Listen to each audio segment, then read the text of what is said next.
안녕하세요. 메이커 멘토입니다.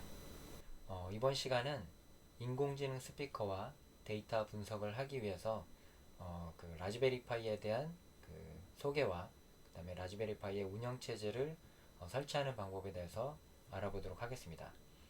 라즈베리 파이는 인공지능 스피커가 동작하기 위해서 동작하는 핵심 부품이라고 할 수 있고요. 오픈소스 기반이기 때문에 다양한 그 서비스와 연동해서 사용할 수가 있습니다.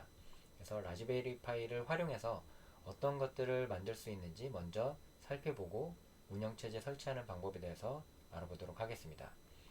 라즈베리 파이를 인공지능 스피커와 연동해서 오카리나의 멜로디에 적용한 사례가 있습니다. 그래서 이거를 한번 살펴볼게요.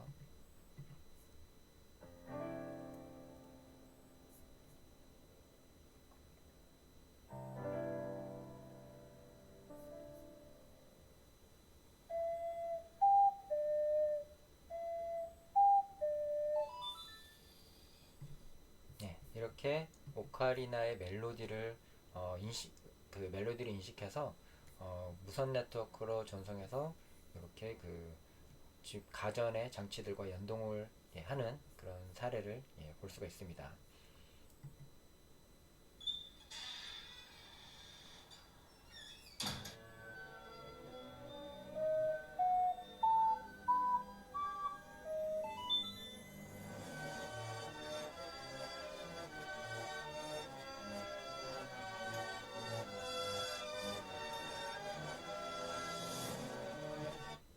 여기에 ESP8266이라고 하는 와이파이 모듈이 사용되는데요.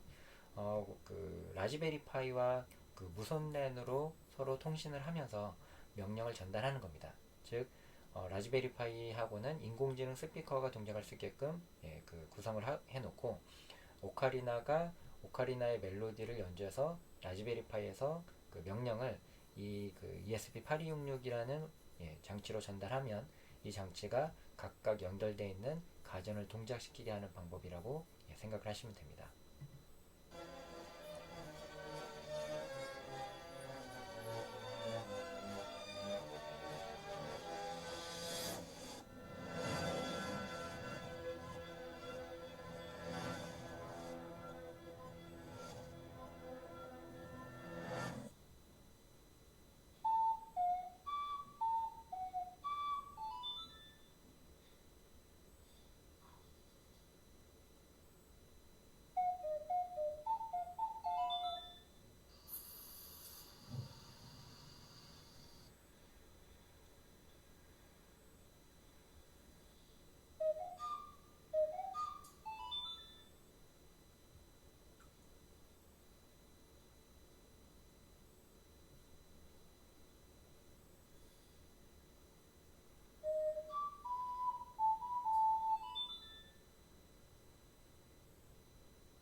이렇게 뭐 시간과 그 다음에 그 화분에 물 주는 것과 그 다음에 가습기 등 다양한 그 장치에 연동할 수가 있고요. 이런 사례도 있고, 그 다음에 전동 킥보드에 라즈베리 파이가 사용돼서 그 모터의 스피드를 제어하는 쪽에 그 응용되는 케이스도 있습니다. 그 멀티위라고 하는 그 컨트롤러를 사용해서 무선으로 마찬가지로 라즈베리 파이로 전동 스케이트보드를 조절했었죠. 여기에서 사용되는 라즈베리 파이 모델은 이렇게 작은 사이즈입니다. 가운데 보이시는 초록색 그 장치가 라즈베리 파이 제로라고 하는 장치고요. 일반적인 라즈베리 파이 모델에 비해서 좀 작은 사이즈라고 생각을 하시면 됩니다. 이렇게 활용될 수도 있고, 라즈베리 파이가 게임기를 만드는데도 활용이 될 수 있습니다. 이렇게 가운데 보면 TV에 연결된 장치가 라즈베리 파이고요. 라즈베리 파이 자체가 컴퓨터다 보니까 모니터를 연결하고 키보드 마우스를 연결하면 그 컴퓨터와 같이 뭐 인터넷도 할 수 있고 게임도 할 수 있는 그런 장치가 됩니다.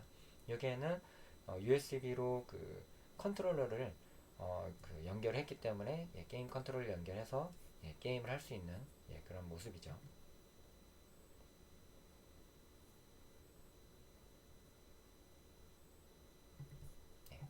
그리고 라즈베리 파이를 이용해서 무선으로 잠금 장치를 해제하는 그런 것도 만들 수가 있습니다. 꼭 뭐 집 그 내부에서 문을 열어줄 수도 있지만 뭐 오피스나 학교 바깥에서 집에 그 다른 사람이 왔을 때 그 아는 지인이 왔을 때는 열어줄 수 있는 그런 장치를 만들 수 있는 거죠.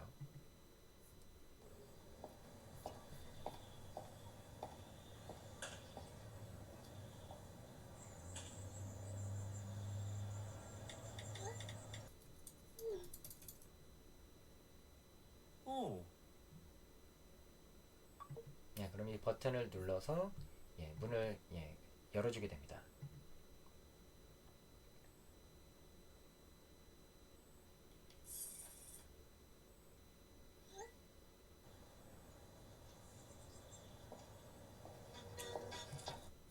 이런 장치를 최근에는 보면 그 사물 인터넷과 관련된 그런 플랫폼들이 굉장히 잘 제공이 되고 있어서 여기서도 아까 전에 사용했던 그 모바일 앱이 옆에서 사용했던 이 모바일 앱도 지금 앱스토어나 구글 플레이 스토어에서 다운로드 받아가지고 바로 이렇게 인터페이스를 구성할 수가 있고요. 그 라즈베리 파이와 직접 연동해가지고 동작할 수 있는 그런 장치를 만들 때에도 사용할 수가 있습니다. 그리고 이런 만드는 방법들도 뭐 유튜브라든지 인터넷상에 많이 공개가 되어 있기 때문에 누구든지 부품을 구매해서 만드실 수가 있는 거죠. 그리고 라즈베리 파이 제로를 이용해서 저 현미경도 만들 수가 있습니다. 전자 현미경.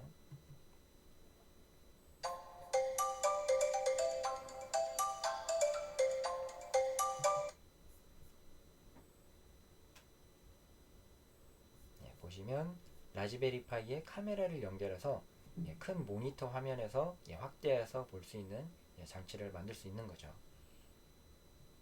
여기에서도 라즈베리 파이 제로라는 작은 장치가 사용되었었고요. 보면 필요한 게 라즈베리 파이용 카메라 모듈과 그 다음에 렌즈 그리고 조립할 수 있는 뭐 볼트 너트 그리고 라즈베리 파이 제로가 사용이 됩니다. 이걸 이용해 가지고 전자 현미경도 만들 수 있는 그런 것이고요. 이렇게 라즈베리 파이를 그 활용할 수 있는 다양한 사례들에 대해서 이제 살펴봤는데, 그럼 이제 라즈베리 파이가 뭔지 좀 더 자세히 들여다보도록 하겠습니다. 라즈베리 파이는 이렇게 그 컴퓨터 그 손바닥 절반 정도 크기의 신용카드 크기와 이제 비슷합니다. 신용카드 크기와 비슷한 소형 컴퓨터라고 할 수 있고요. 여기에 뭐 CPU나 그 다음에 메모리, 그 다음에 그 하드디스크의 역할을 하는 마이크로 SD 카드를 활용해서 컴퓨터와 그대로 동일하게 그 사용할 수가 있습니다. 원래 그 영국의 라즈베리 파이 재단이라는 곳에서 개발도상국과 같이 컴퓨터 자체의 보급이 어려운 그런 국가의 컴퓨터 교육 목적으로 처음에 만들어졌었는데 지금은 이제 다양한 목적으로 활용이 되고 있는 거죠. 그러다 보니까 여기에 USB를 연결할 수 있는 오른쪽에 USB 포트가 있고요. 그 다음에 오른쪽 아래에는 그 유선랜을 사용할 수가 있습니다. 유선랜. 그리고 그 아래에 보시면 오디오 잭이 있고요. 오디오 잭으로 스피커에 연결해서 소리를 들을 수 있거나, 그 왼쪽에는 카메라를 연결할 수 있는 그런 포트도 있습니다. 그리고 아래쪽에는 HDMI 포트라고 해서 모니터나 TV에 연결할 수 있는 그런 포트입니다. 그리고 왼쪽 아래에는 마이크로 오핀 전원 커넥터라고 할 수 있고요. 그리고 왼쪽에 지금 반대편에 있는 부분이 마이크로 SD 슬롯과 거기 안에 마이크로 SD 카드가 꽂혀져 있는 그런 모습입니다. 그리고 왼쪽 위에는 무선 랜과 블루투스를 사용할 수 있는 그런 그 산딸기 모양의 마크가 표시된 그 모듈이 가려져 있고요. 그리고 가운데는 그 CPU와 메모리가 그 결합된 하나의 칩으로 구성된 장치가 있습니다. 그리고 위에 뾰족뾰족 나와 있는 부분들이 범용으로 사용할 수 있는 그 핀들이라고 할 수 있는데요. 보통 뭐 GPIO라고 합니다. General Purpose Input Output의 약자고요. 여기에 이제 뭐 센서라든지 액추에이터를 연결하게 되면 뭐 온도, 습도 같은 그 신호도 이렇게 받아볼 수가 있고 어떤 모터 같은 것도 동작시킬 수 있는 그런 핀이라고 할 수가 있습니다. 지금 설명드렸던 내용들이고요. 요거는 이제 라즈베리 파이 3B 플러스를 기준으로 설명을 드렸던 겁니다. 근데 3B 플러스 말고도 라즈베리 파이는 다양한 모델들이 있습니다. 2012년부터 이제 라즈베리 파이 그 1을 기반으로 해서 쭉 보면 2, 3, 4까지 현재 나와 있고요. 보면 가장 많이 현재 사용되고 있는 그 모델이 라즈베리 파이 3와 그 다음에 4 모델이라고 할 수가 있습니다. 크기로 보면 1에서부터 3, 4까지는 거의 크기가 비슷한 형태고요. 라즈베리 파이 제로만 좀 작은 사이즈입니다. 그래서 라즈베리 파이 제로 같은 경우에는 일반 USB 포트가 아닌 마이크로 USB 포트를 사용하게 됩니다. 그래서 마이크로 USB 포트와 연결해서 쓸 수 있는 그런 장치들이 있어야지 쓸 수가 있겠죠. 보면 그 전원 오른쪽에 있는 게 이제 전원이고요.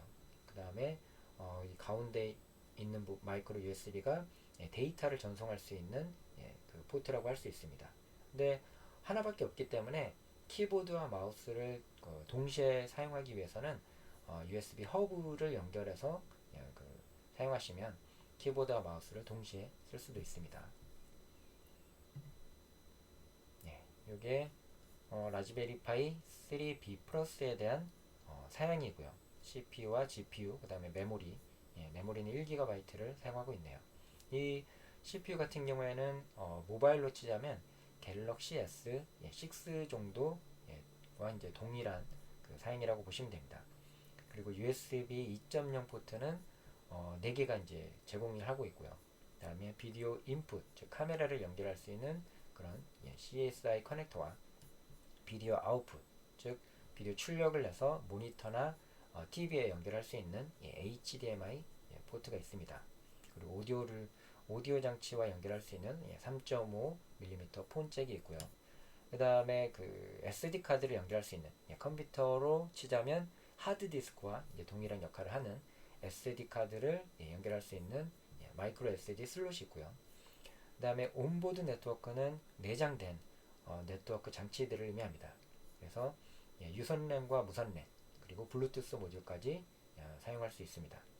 그리고 뭐 파워는 어느 정도 이제 사용이 되는지 아무런 뭐 활동을 하지 않았을 때도 파워를 소비하고 있죠.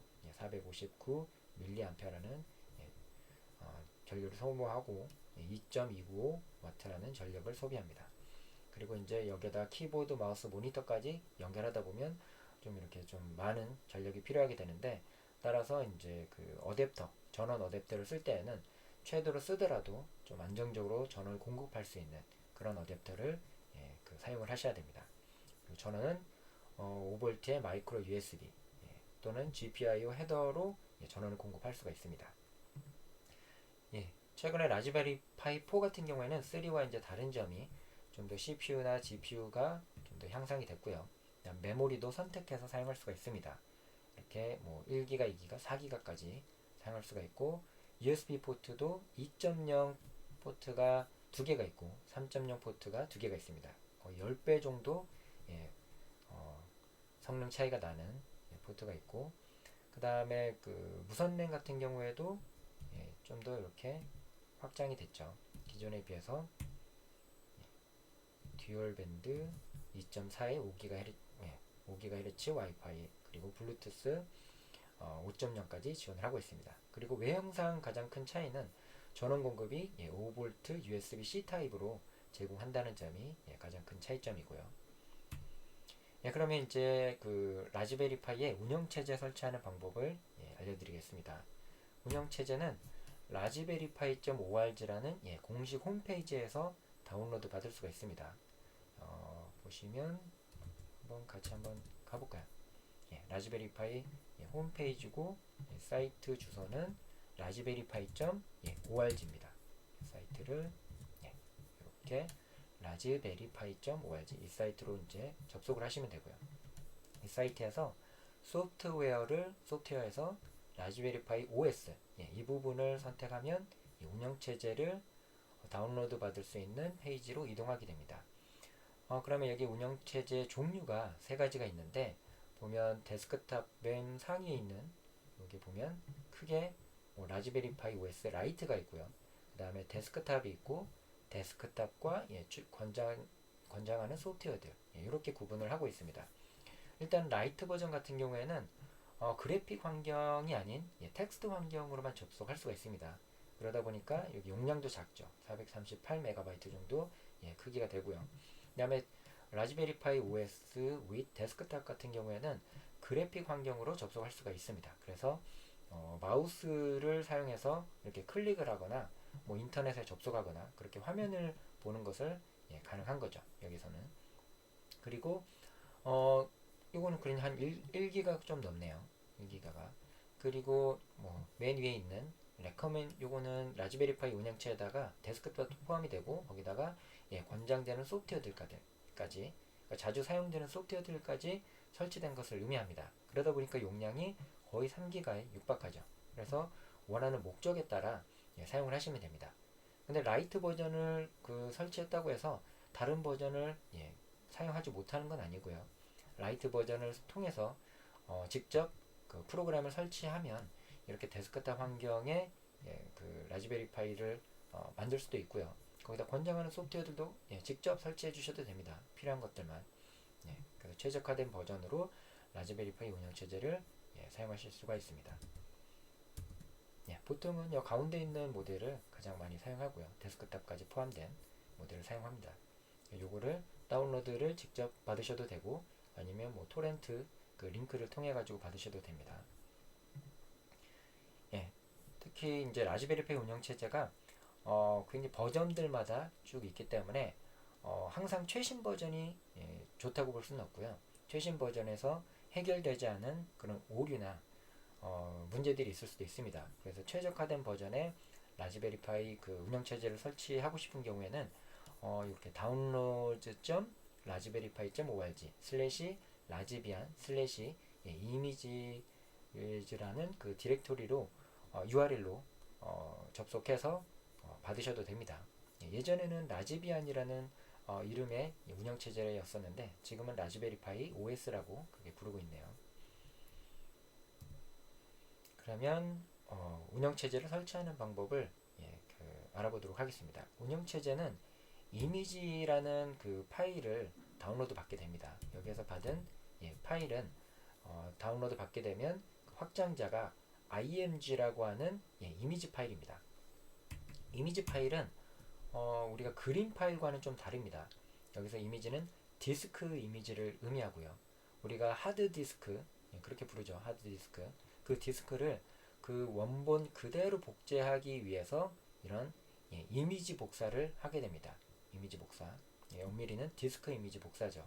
그래서 이미지 파일은 뭐 img라는 그 확장자로 저장하기도 하고 아니면 ISO라는 확장자로 저장을 하기도 합니다. 그래서 그렇게 이미지 파일 형태로 되어 있는 것을 그 마이크로 SD 카드에다 넣기 위해서는 별도의 프로그램이 필요합니다. 소프트웨어가 필요하고요. 그냥 파일 복사하듯이 뭐 컨트롤 C, 컨트롤 V 하듯이 그 이미지가 복제가 되지는 않습니다. 그래서 전용 소프트웨어를 써야 되는데 다양한 소프트웨어들이 제공됩니다.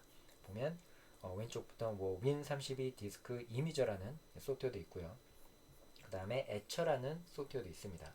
그리고 dd 커맨드라고 하는 그 명령어 창에서 이렇게 타이핑해서 입력할 수 있는 그런 것도 있고요. 근데 이 dd 커맨드 같은 경우에는 자칫 뭐 그 숫자를 잘못 문자를 잘못 입력하다 보면 내가 지금 현재 사용하고 있는 그 디스크가 지워질 수도 있습니다. 그렇기 때문에 안전한 장치인 이렇게 그 그래픽 그 툴을 쓰는 게 좀 더 안전합니다. 이거는 내가 쓰고 있는 장치는 그 덮어 씌워지지 않게끔 그렇게 좀 더 보안 그 안전한 장치가 되어 있기 때문에 이런 툴들을 쓰는 게 좋죠. 그리고 win32 디스크 이미저는 윈도우 환경에서만 됩니다. 윈도우즈 운영체제 환경에서만 가능하고요. 에처 같은 경우에는 윈도우나 리눅스나 맥이나 다운로드 받을 수 있는 환경이 다 있어서 에처를 활용해 가지고 이미지를 쓰는 방법에 대해서 알아보겠습니다. 에처는 웹사이트에서 DTCHER 다운로드라고 검색을 하면 최상위에 이렇게 나와 있는 사이트로 이동하시면 됩니다. 그러면 여기 운영체제에 맞게끔 다운로드 받아볼 수가 있고요. 기본적으로 현재 사용하고 있는 운영체제가 표시가 됩니다. 표시가 되기 때문에 이 상태로 이 초록색 버튼을 클릭하면 다운로드 받게 되고요. 다른 버전으로 받으려면 이렇게 화살표를 눌러가지고 그 안에 있는 운영체제에 맞는 버전을 이렇게 클릭을 해주시면 됩니다. 다운로드 받으면 인터페이스는 굉장히 간단해요. 인터페이스는 제가 한번 실행을 해볼게요. 이런 프로그램이 설치가 되고요. 설치하고 나면 세 가지 항목이 있습니다. 어떤 이미지를 선택할 거냐. 우리 아까 전에 라즈베리파이 OS 운영체제를 다운로드 받았죠. 그 파일을 여기서 선택을 해줍니다. 이런 식으로 클릭해서 선택을 해주면 되고요. 그 다음에 셀렉트 타겟은 지금 현재는 비활성화가 되어 있습니다. 이렇게 비활성화 되어 있는데 여러분들이 마이크로 SD 카드를 여러분 컴퓨터에다가 연결을 하게 되면 여기가 활성화가 됩니다. 활성화돼서 선택을 해주시면 되고요. 간혹 이제 장치가 여러 개 선택되어 있는 경우가 있습니다. 외장 하드가 선택되어 있거나 이렇게 연결되어 있거나 아니면 시스템에 다른 USB로 메모리가 연결되어 있거나 그러면 여러 개가 선택이 되겠죠. 주의해서 타겟 장치는 잘 선택해 주셔야 됩니다. 잘못하면 쓰고 있던 그런 USB 메모리라든지 외장 하드가 지워질 수도 있기 때문에 딱 비어있는 그런 공 SD 카드를 여기다가 선택을 해주시고 마지막에는 플래시라고 하는 이 버튼을 눌러주시면 그 이미지가 SD 카드에 이렇게 다 써진다고 복제가 된다고 생각을 하시면 됩니다. 그럼 다시 엣저 프로그램으로 와서 보면 이미지를 먼저 선택하고요. 그 다음에 SD 카드 연결된 장치를 선택하고 그 다음에 플래시를 누르면 이렇게 쭉 플래싱 과정이 되죠. 이 과정이 짧게는 5분 10분에서 컴퓨터 사양이나 아니면 다른 프로그램을 여러 가지를 쓰게 되면 좀 속도가 좀 느려집니다. 그래서 보통 10분에서 20분 정도 시간이 소요가 되고요. 주의할 사항은 마지막에 다 끝나고 나면 맥이나 리눅스는 상관이 없습니다. 그런데 윈도우에서는 이런 팝업이 뜨게 됩니다. 이 팝업이 의미하는 게 뭐냐면 이 디스크를 사용하기 위해서는 포맷을 해야 된다고 하는 팝업인데요. 이 팝업을 만약에 포맷을 하게 되면 지금까지 이미지를 썼던 내용이 다 지워지게 됩니다. 왜냐하면 그 이미지를 쓰게 되면 이게 파티션이 두 개로 나눠집니다. 하나는 부트라는 파티션이 나눠지게 되고요. 부트 소문자로 이렇게 되어 있습니다. 그리고 하나는 뭔지는 모르겠지만 리눅스 기반의 파티션이 나눠지게 됩니다. 근데 리눅스는 윈도우에서 인식할 수 없는 파일 시스템이죠. 그러다 보니까 이런 팝업이 뜨는 겁니다. 이런 팝업. 그래서 이때 윈도우에서 이런 팝업이 뜰 경우에는 캔슬 또는 여기 닫기 버튼을 눌러주시면 됩니다. 자칫 포맷 디스크를 하는 순간 여기 리눅스 파일 시스템이 다 지워집니다. 이걸 나중에 이 SD 카드를 라즈베리파이에다가 넣어서 부팅을 하게 되면 부팅이 이제 성공적으로 되는데 이걸 포맷을 하는 순간 다 지워지기 때문에 부트 드라이브만 남게 되겠죠. 그러면 정상적으로 부팅이 되지 않습니다. 그래서 이런 팝업이 뜰 경우에는 캔슬이나 X 버튼을 누르면 됩니다. 그리고 나서 다 그 이미지가 쓰여진 다음에 그 SD 카드를 다시 컴퓨터에서 제거하고 그 SD 카드를 라즈베리파이 SD 카드 슬롯에다가 꽂은 다음에 라즈베리파이에 전원을 연결하면 부팅이 됩니다. 그럼 다음 시간에는 어떻게 라즈베리파이에 접근하고 사용할 수 있는지 그 부분에 대해서 알아보도록 하겠습니다.